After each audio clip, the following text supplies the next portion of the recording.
வணக்கம். சற்று முன் வெளியான முக்கிய அறிவிப்பின்படி மூத்த குடிமக்களுக்கு அரசு பேருந்தில் இலவசம். தமிழக அரசு சொன்ன குட் நியூஸ். முழு விவரம் சொல்வது என்ன? செய்தியை முழுமையாக கேட்கறதுக்கு முன்னாடி நம்ம சேனலை சப்ஸ்கிரைப் பண்ணலாம். சப்ஸ்கிரைப் பண்ணிக்கோங்க. மறக்காம பெல் பட்டனை கிளிக் பண்ணிக்கோங்க. அப்போ தான் நம்மளுடைய அப்டேட்டட் நியூஸ் உங்களுக்கு உடனுக்குடன் வந்து சேரும்.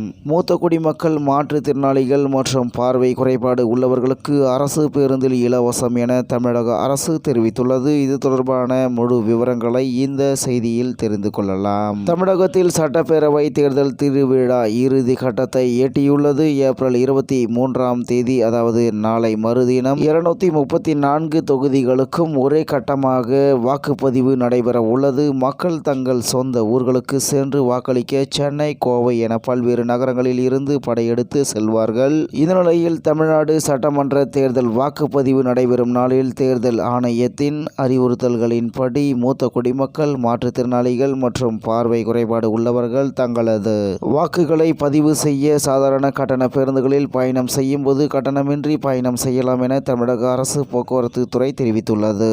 இது தொடர்பாக போக்குவரத்து துறை வெளியிட்ட செய்திக்குறிப்பில் 60 வயதிற்கு மேற்பட்ட மூத்த குடிமக்கள் வாக்குகளை பதிவு செய்ய சாதாரண கட்டண பேருந்துகளில் மட்டும் பயணம் செய்யும் போது ஏதேனும் வயது சான்று மற்றும் அவர்களின் வாக்காளர் அடையாள அட்டையை காண்பித்து மூத்த குடிமக்களுக்கான கட்டணமில்லா பயண டோக்கன்களை அளிக்காமல் கட்டணமில்லா பயணச்சீட்டினை நடத்துனரிடம் பெற்று பயணம் செய்யலாம். மேலும் மாற்றுத்திறனாளிகள் மற்றும் பார்வை குறைபாடு உள்ளவர்கள் வாக்குகளை பதிவு செய்ய மாவட்ட போக்குவரத்து கழக சாதாரண கட்டண பேருந்தில் பயணம் செய்தால் அவர்கள் UDID கார்டு மற்றும் அவர்களின் வாக்காளர் அடையாள அட்டையை காண்பித்து மாற்றுத்திறனாளிகளுக்கு வழங்கப்படும் கட்டணமில்லா பயணச்சீட்டினை பெற்று பயணம் செய்யலாம். இந்நிலையில் தேர்தல் நாள் மட்டும் இலவசம். அதாவது 23/4/2026 அன்று தமிழ்நாடு சட்டமன்ற தேர்தல் வாக்குப்பதிவு நடைபெறுவதை முன்னிட்டு மூத்த குடிமக்கள், மாற்றுத்திறனாளிகள் மற்றும் பார்வை குறைபாடு உள்ளவர்கள் தங்களது வாக்குகளை பதிவு செய்ய மாவட்ட போக்குவரத்து கழக சாதாரண கட்டண பேருந்துகளில் கட்டணமின்றி பயணம் செய்யலாம். தேர்தல் நாள் மட்டும் இது பொருந்தும் என கூறப்பட்டுள்ளது.